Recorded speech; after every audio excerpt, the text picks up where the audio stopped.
আজকে বানিয়েছিলাম ইলিশ মাছের বেগুন দিয়ে পাতলা ঝোল। আমি না এই ইলিশ মাছের ঝোলটা খেতে ভীষণ ভালোবাসি। হ্যাঁ, ইলিশের ভাপাও খুব ভালো লাগে, বাট তার থেকেও কিন্তু আমার এই ঝোলটা খেতেই বেশি ভালোবাসে। আর জানো তো, আমার বাড়িতে আমি আর আমার হাজবেন্ডের মধ্যে আমার হাজবেন্ড কিন্তু ইলিশের স্মেলটা একদমই পছন্দ করে না, তাই ইলিশ বানালে আমাকে আমার একার জন্যই বানাতে হয়। খুবই কম বানাই আমি এর জন্য, কারণ তাকে ছাড়া খেতে আমার ভালো লাগে না।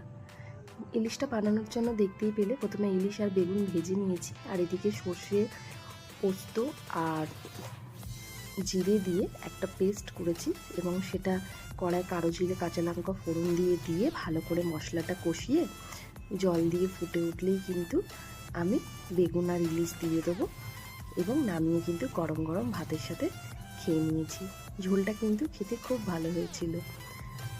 তোমরাও ইলিশ মাছ কে কীরকম খেতে পছন্দ করো জানিও কিন্তু।